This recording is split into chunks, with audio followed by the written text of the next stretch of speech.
What is up, everybody? Random Man here, bringing you my review for Renaissance, a film by Beyoncé in one take. Just like I did with Taylor Swift, the Eras Tour back in October, I thought I would do the same thing and just get my thoughts out there in one go for this documentary concert film. And the subject of this one chronicles the development and execution of Beyonce's Renaissance World Tour for this year, which was done in support of her 7th album of the same name.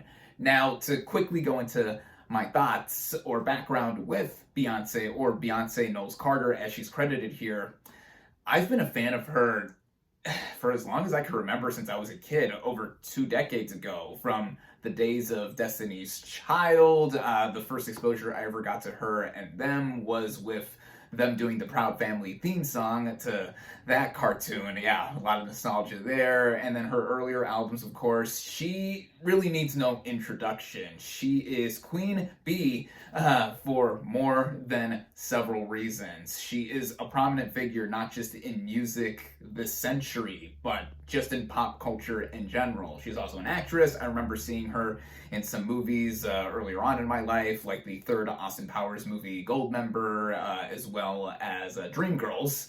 And she's just been doing so much. And again, like I mentioned, Renaissance, this is her 7th studio album, and she just keeps ascending, and she's just music royalty, to put it in simple terms. So with this movie, coming off of Taylor Swift, the Eras Tour, which I did a review for, I saw and reviewed. I loved that movie, if you want to go back and check my further thoughts on it. This also came out too because the Renaissance World Tour was a big record-breaking world tour, just like Taylor Swift did with the Eras Tour. And this is different in more ways than one than what Swift's film did, because it's not just a straight concert film. It is also part documentary. And there's a lot of behind the scenes, a lot of behind the scenes footage and moments put in between a lot of the performative aspects. And Beyoncé doesn't just star here. She also wrote, produced, and directed. So she's doing quadruple duty, and also just essentially narrating a lot of the movie in between a lot of the performance parts. And yeah, I was looking forward to this because I am a huge fan of Beyoncé. Not all of her music I have necessarily kept up with or are my favorite things she's done. I mean, just like with Taylor Swift, people have favorite eras of hers. But again, Beyoncé is just one of the biggest superstars ever. And with this film, I wanted to give my 2 cents and experience what it was all about. So with this whole structure of the movie, again, it's part concert film, part documentary.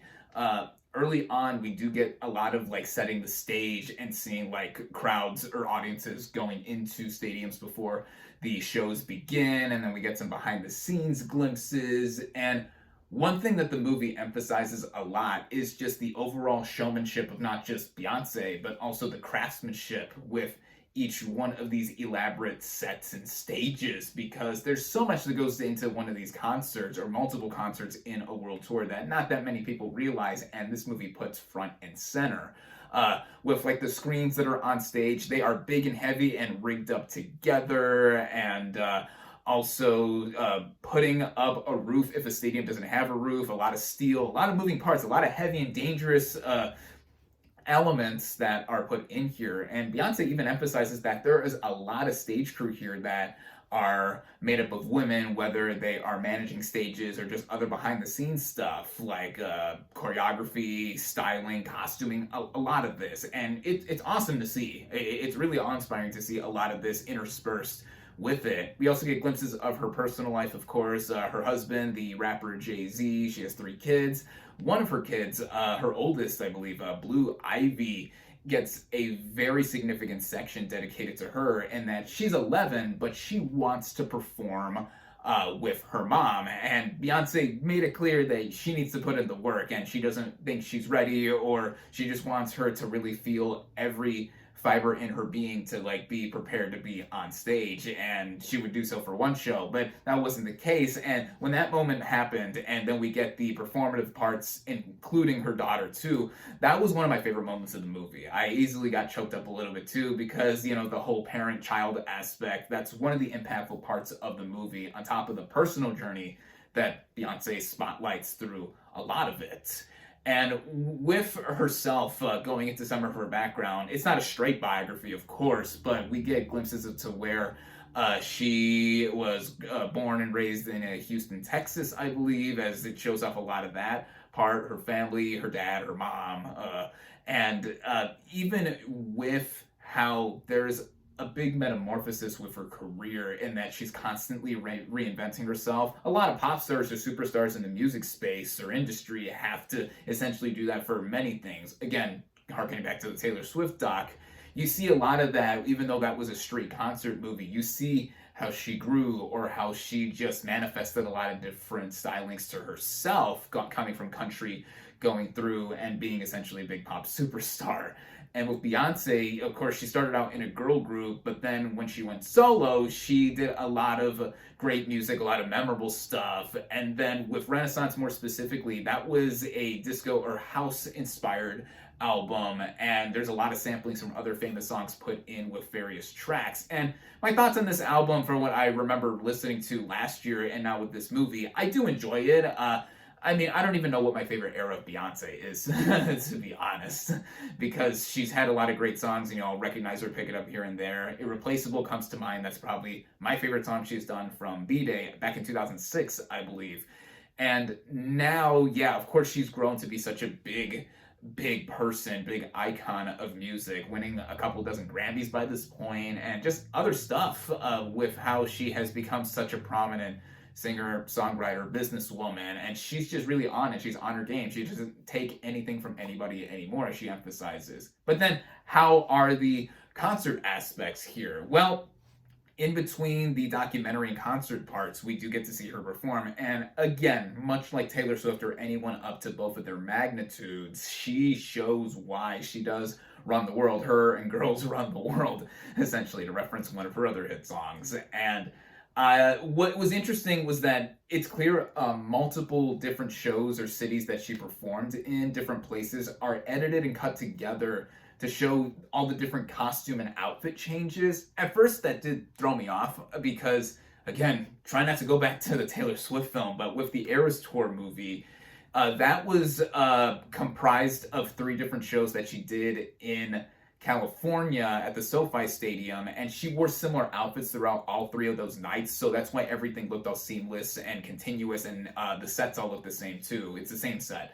With Renaissance, this movie was very clear in that it was a big compilation or montage of a lot of different aspects, whether you're talking about the concert or documentary parts. And again, it threw me off at first, but you know, seeing all of the artistry that goes into the craftsmanship with the costumes and a lot of the other parts with the choreography and the staging, it's impressive to behold, and it really comes so quickly, to put it in more simple terms like that too. My favorite outfit that she wore that emphasizes why she is Queen Bee, and with all of her fans like myself being a part of the Beehive, is that when she's dressed up like an actual bee, and that costume was cool. She can pull something off like that that's really elaborate, and very few people can, because she is someone of her stature and overall status that I think is just larger than life, as many fans can attest to. And a lot of times during this movie too, we cut to the fan reactions and stuff, how many members of her Beehive, like myself, are like really in awe of her because of how she is truly a queen, a goddess, just so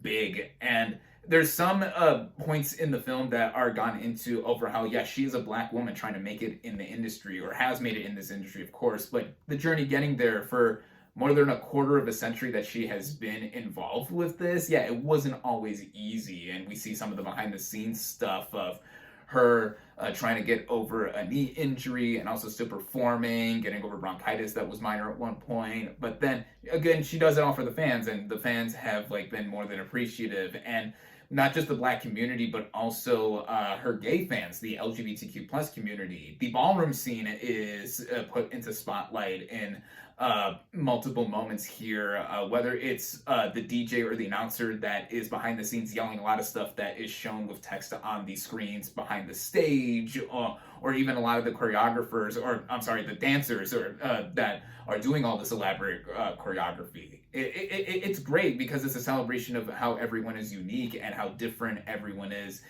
whether you come together for one reason or another. That is just a part of this whole being, this whole fan base. And I think that's why a lot of people find music a safe space. And even Beyonce said early on in the film when she's performing, like, I want everyone to be here in the safe space and just enjoy and just be themselves. And Renaissance, I mean, the word Renaissance is indicative of a new beginning or new metamorphosis or renaissance, to repeat my own words, but of a new beginning, a new change. And in one way, you could say that going forward after this movie and the album, that Beyonce is just constantly reinventing herself. And now she's 42. She even emphasizes that, now she's probably at the best point in her life. She's in her 40s. She's a mom and doing a lot of other stuff. And going back to some of the concert parts, the songs that I do recall from Renaissance that are performed here that I did enjoy, like Break My Soul, Cuff It, towards the end, America Has a Problem with Kendrick Lamar, him popping up in a cameo appearance. That was great. For me, that was worth the price of admission alone to see that song performed. It was just so cool. And then speaking of that, if you caught a glimpse of my ticket earlier, the ticket cost like $25 or something, which for me, similar to how it was a premium price with no refunds for the Taylor Swift concert film, that is double or triple what I usually pay for a matinee anyway. But again, you're getting so much movie here because the film is 2 hours and 45 minutes or so. This is the third movie in a row that I've seen and reviewed in theaters after The Hunger Games, The Ballad of Songbirds and Snakes, and Napoleon last week that are 2.5+ hours long. And this is the best of the three that I've seen in terms of how it's all paced out all together. We do get nice breaks or reprieve with the documentary aspects coming in between all the performance parts, and also just how in terms of the direction that Beyonce does. I've not seen everything that she's directed, whether it's films like Black is King or Homecoming, but in terms of how she's a visionary, of course, if it wasn't already clear with her music, even just going through every little minute detail with the lighting and the pyrotechnics, she is somebody who really has a sense of going through and being this otherworldly being, as emphasized by one of the songs, Alien Superstar. A lot of other things put in here. And yeah, it's a long movie. I did think it was feeling its length maybe towards the end because it was clear that it was getting to the end of either the show or at least this showcase of compilations of shows.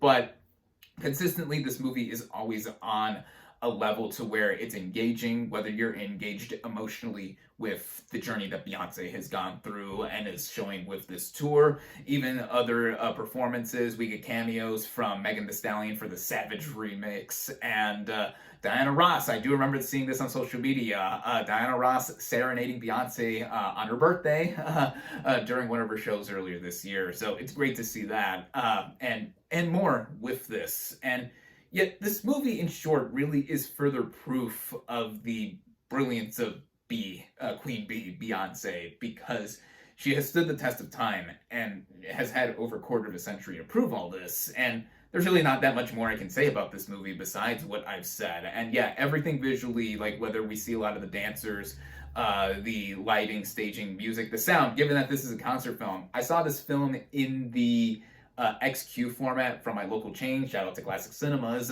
which is their version of a larger screen format. And yeah, the sound mixing and everything, it was loud, but it wasn't overwhelming to where it was uneven in levels compared to when I saw the Taylor Swift film in a regular auditorium at the same theater. Yeah, both ways, like if you saw it in a regular screen or a premium screen, yeah, just seeing it big and loud, that's the way you would want to, and having everything come together visually. Also with aspect ratios played at certain points, whether we're seeing old home movies or stock footage or archive footage of Beyonce when she was younger, or just going through the behind the scenes of the tour, that was all great and interspersed in between. It had an aesthetic about it that I see why it's so captivating for many of her fans, even if I'm not necessarily a big fan, like a super duper fan, diehard, whatever, but I'm a fan regardless, and I've always loved and admired what she has done.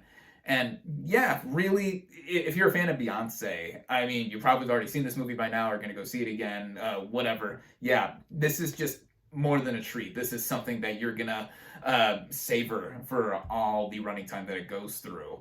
And then for non-fans, kind of similar to the Taylor Swift Eras Tour film, even if you're not a fan of these two artists, I think given a curiosity that you may have to see why they have such a big stamp on pop culture, this would be cool to see just to get a glimpse or taste of that, even if you don't come away being converted over. But I can see a level of appreciation regardless of how you may take the film. And again, the filmmaking altogether, Beyonce has such a keen eye. And if she ever goes and directs feature films, I would be curious to see that. I know Taylor Swift, again, bringing Taylor Swift up for the millionth time here, she's going to eventually direct a feature film. So, like, even though they are mostly music figures, like seeing them involved with filmmaking and, you know, great opportunities like these to see concert films for those who probably wouldn't have gotten the chance to see the actual concerts or world tours, that is something that I appreciate and can give a big praise for in this movie, the Eras Tour film, and there was even the re-release of the Talking Heads film from earlier this year. There's a little bit of resurgence happening with this genre or type of film, and yeah, I'm here for it. I'm definitely here for it. So now, final verdict. My final verdict for Renaissance, a film by Beyonce. I'm gonna go with a solid, strong 4 out of 5 stars. Again, I really enjoyed this movie. I definitely recommend it, and yeah, there you go. Thank you all, as always, for watching. Be sure to like this video, comment on what you thought of Renaissance, a film by Beyonce. Social media links in the description. Subscribe to my channel for more, and I'll catch you on the next movie review.